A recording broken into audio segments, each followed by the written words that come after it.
배에 오르심에 제자들이 따랐더니 바다에 큰 놀이 일어나 배가 물결에 덮이게 되었을 때 예수께서는 주무시는지라. 그 제자들이 나와 깨우며 주여 구원하소서, 우리가 죽겠나이다. 어찌하여 무서워하느냐? 믿음이 작은 자들아. 하시고 곧 일어나사 바람과 바다를 꾸짖으시니 아주 잔잔하게 되거늘 그 사람들이 놀랍게 여겨 이가 어떠한 사람이기에 바람과 바다도 순종하는가? 오늘도 월요일 아침부터 이 새벽에 나오신 여러분들을 진심으로 환영합니다. 또 온라인으로 함께 하시는 우리 성도님들 진심으로 환영합니다. 제가 감기에 걸려가지고 설교 중에 물을 마시거나 목소리가 갈라지더라도 양해를 부탁드리겠습니다. 여러분들의 삶에 어떤 어려움들이 닥치고 크고 작은 풍랑들이 일어날 때 여러분들 어떤 마음이 드시나요? 저는 그럴 때마다 두려운 마음 때문에 또 걱정하기도 하고 근심과 걱정을 하기도 합니다. 오늘 우리 주시는 이 말씀을 통해서 우리의 인생 가운데 크고 작은 일들, 또 두려움이 엄습할 때, 걱정과 근심이 찾아올 때 어떻게 우리가 이 문제들을 해결할 수 있을지 오늘 말씀을 통해서 해답을 얻기를 바랍니다. 23절에 보니 배에 오르심에 제자들이 따랐더니 이렇게 되어 있어요. 8장의 말씀을 우리가 계속 월요일마다 묵상하고 있는데, 읽고 있는데 8장에서 나오는 내용들은 그런 겁니다. 제자들이 또 무리들이 이렇게 나와 있어요. 무리들은 제가 지난주에 말씀드렸던 것처럼 삶의 우선순위가 자신에게 있는 거죠. 예수님은 그저 자신의 성공을 위한 수단일 뿐이고 자신의 욕망을 위해서 예수님을 따라다녔던 자들. 제자들은 뭡니까? 자신의 삶의 우선순위가 오직 예수님께 있는 거예요. 예수님을 따르길 원한다. 예수님의 말씀대로 살길 바라는 그런 마음으로 예수님을 쫓아가는 사람들을 바로 제자들이라고 말씀했습니다. 배에 올랐다, 제자들이 따랐다라고 되어 있어요. 그러니까 그 작은 배에 예수님과 함께 제자들이 올라탔다는 말씀입니다.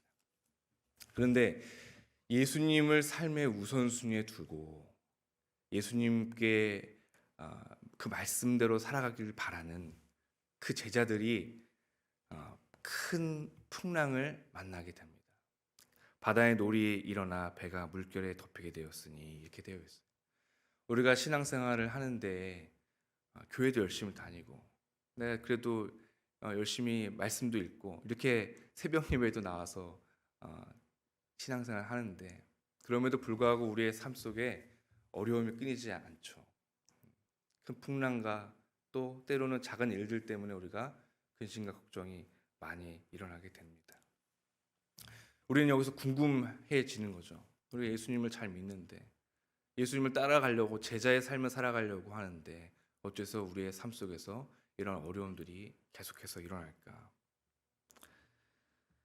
예수님이 우리에게 바라시는 것은 어려움과 고통, 그런 고난, 풍랑 이런 것을 우리의 삶 속에서 면제해 주겠다라고 말씀하시는 건 아닌 것 같아요. 너희들이 나를 믿으면 너희들의 인생 가운데 어려움은 없어. 너희들의 풍랑은 없어. 나랑 함께 있는데 풍랑이 웬 말이야? 고난이 웬 말이야? 고통 그런 건 없어. 이렇게 말씀하시지 않으세요. 면제해 주지 않으세요. 오히려 우리에게 어떻게 말씀하시냐면 그것을 이겨내자. 그것을 나와 함께 이겨내자라고 말씀하고 계십니다. 예수님은 우리에게 먼저 본을 보이시고 그는 사탄과의 그 사탄의 유혹에서도 이겨내시고 십자가 고통을 이겨내시고 내가 세상을 이겼노라 말씀해 주지 않았습니까? 제자란 예수님과 함께 이 세상의 여러 가지 어려움들을 이겨내는 사람들을 말씀하고 있어요. 여러분, 예수님과 함께 여러분들 앞에 놓여져 있는 문제들을 이겨내시기를 주님의 이름으로 간절히 축원드립니다. 그런데 우리가 그런 어려움과 고통 속에서 당연히 이겨낼 줄로 믿었던 우리의 삶 속에서 계속해서 우리가 넘어지고 좌절하는 이유는 무엇인가요? 그것은 우리 마음에 깊숙이 내재되어 있는 두려움 때문입니다. 오늘 말씀 25절에 이렇게 되어 있습니다. 제자들이 나와 깨우며 이르되 주여 구원하소서 우리가 죽겠나이다. 풍랑이 일어나고 거친 파도가 몰아칠 때 우리가 그 가운데서 가장 먼저 느끼는 감정은 두려움인 거예요. 분명히 예수님이 우리와 함께 계시지만 예수님이 그저 자는 것처럼 나에게 응답하지 않으시는 것처럼 이 세상에 없는 것처럼 느껴질 때 참 고독한 마음이 들죠. 어쩌면 그것이 우리에게 주는 더 큰 두려움일 수도 있겠어요. 그런 두려운 마음이 우리에게 찾아옵니다.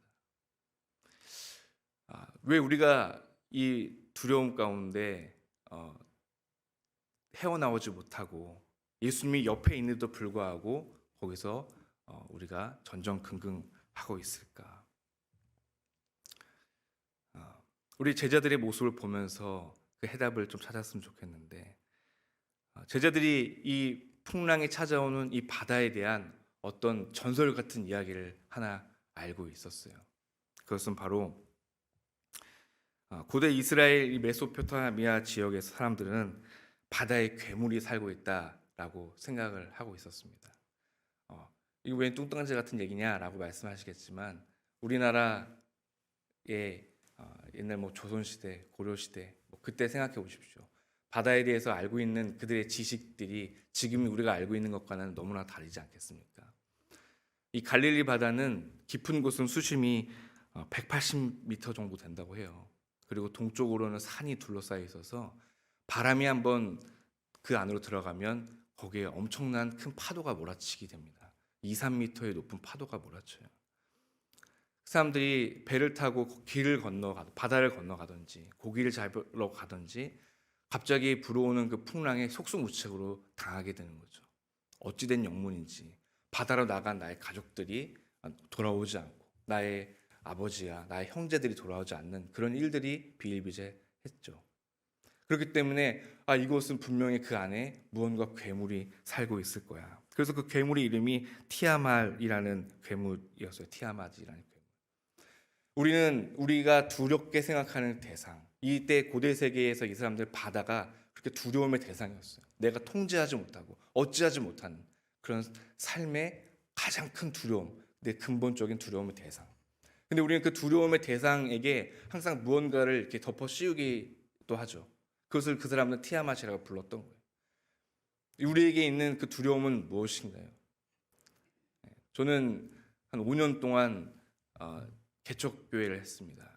미자립교회라고 불리기도 하고 비전교회라고 불리기도 하는데 저랑 아내랑 둘이서 교회를 잘 섬겼어요. 저에게 있는 그 두려움은 뭐였을까? 그것은 실패였습니다. 실패하면 어떡하지? 목회에 실패가 있을까요, 여러분? 그러나 저에겐 그런 마음이 있었어요. 아무도 없는 그 성도, 아무도 없는 성전에서 예배를 드릴 때마다 물론 행복했어요. 너무 행복했지만 불현듯 떠오르는 가슴 깊은 곳에서 오는 그런 실패에 대한 두려움, 그것이 생길 때마다 좌절할 수밖에 없었죠. 여러분들에게는 뭡니까? 돈일까요? 물질일까요? 인간관계입니까? 사업을 하시거나 직장관계, 가족 문제, 여러분들에게 두려움을 찾아오는 그 대상들이 있지 않겠습니까? 그 두려움 앞에서 우리는 좌절하고 낭망할 때가 얼마나 많이 있겠습니까? 분명히 예수님께서는 우리를 이기는 자로, 너희는 이기는 자야, 제자는 나와 함께 이 세상을 이길 수 있는 능력과 권세를 줬어 라고 하지만 우리는 그 두려움이 내 마음속에 찾아오고 상황과 환경 속에 풍랑이 몰아칠 때 그 앞에서 두려움 속에 떨며 엎드러질 수밖에 없는 겁니다. 예수님이 우리에게 말씀하십니다. 무엇을 두려워하고 무서워하느냐? 믿음이 작은 자들아. 믿음이 작은 자들은 어떤 사람들일까? 예수님을 안 믿는 사람들이 아니죠. 믿음이 적다라는 것은 어쨌든 예수님을 믿는 거예요. 하나님을 아버지라고 부릅니다. 예수님을 믿고 따라요. 제자들이잖아요. 그런데 세상의 일로 염려하는 자들을 믿음이 적은 자다라고 말씀하고 있는 거예요. 그럼 믿음이 있는 자들은 뭡니까? 예수 그리스도를 신뢰하는 자죠. 믿음으로 신뢰하는 자입니다. 예수님이 우리에게 그걸 바라주시고 계시는 거예요. 내가 너희들을 이기게 할 수 있는 그런 자인데 어떻게 너는 두려워하고 나를 신뢰하지 못하니? 내가 지금 옆에 있는데 말이야. 근데 하박국 3장 15절에 보면 이런 말씀이 있습니다. 주께서 말을 타시고 바다 곧 큰 물에 파도를 밟으셨나이다. 이 말씀의 내용은 여호와 하나님께서 말을 타고 전쟁을 하셨는데 그 전쟁의 대상이 바로 사람을 두렵게 하고 또 혼란스럽게 하고 혼돈스럽게 하는 바다라는 거예요.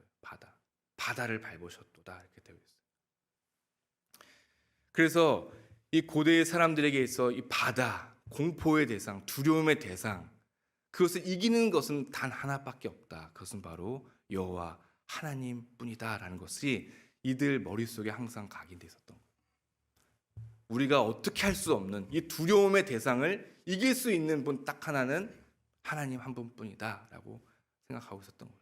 그런데 예수님께서 두려워하고 떨고 있는 제자들 앞에 일어서셔서 말씀하시죠. 곧 일어나사 바람과 바다를 꾸짖으시니 아주 잔잔하게 되거늘. 제자들이 놀랐습니다.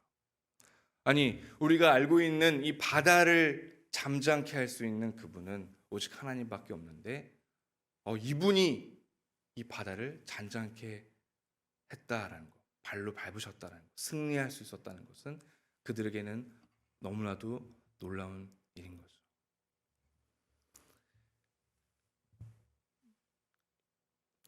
그들은 생각했을 거예요. 이 자연을 이길 수 있는 분, 바다를 잠잠케 하시는 분, 혹시 이 사람이 메시아인가? 사랑하는 여러분, 우리의 두려움을 이겨낼 수 있는 가장 큰 이유는 바로 우리의 가장 깊숙한 내면에 있는 그 두려움을 이기게 하시는 예수님이 계시기 때문입니다. 우리가 우리의 눈으로 세상을 바라보고 내 힘으로 무언가를 할 때마다 우리가 볼 수 있는 것은 높은 파도에 흔들리는 배에서 당황하는 내 자신을 바라볼 뿐이에요. 근데 우리가 그것을 이겨낼 수 있는 방법은 무엇입니까? 그 모든 두려움을 이겨낼 수 있는 예수님이 우리와 함께 계시다라는 말씀입니다. 사랑하는 여러분, 우리 앞에 놓여져 있는 어떤 어려움들, 두려움들, 우리가 생각하고 있는 모든 걱정과 근심들, 그것을 이겨낼 수 있는 힘은 바로 예수님께 있습니다. 오늘도 우리가 우리 앞에 놓여져 있는 그런 문제들 다 주님 앞에 내려놓고 주님을 의지하는 것, 그것이 바로 우리가 이 세상을 이길 수 있는 놀라운 은혜일 줄로 믿습니다. 오늘 하루도 그런 은혜를 누리는 저와 여러분 되기를 주님의 이름으로 간절히 축원합니다. 제가 기도하겠습니다. 하나님 감사합니다. 오늘도 주님께서 귀한 말씀을 나누게 하시니 참으로 감사를 드립니다. 우리 앞에 놓여져 있는 두려움들, 풍랑들, 때로는 걱정과 근심 앞에 좌절하고 넘어집니다만 세상을 이긴 주님을 바라보며 주님을 의지하며 그 승리의 은혜를 누리는 우리 모두 될 수 있도록 주님 인도하여 주시옵소서. 감사를 드리며 예수님의 이름으로 기도했습니다. 아멘.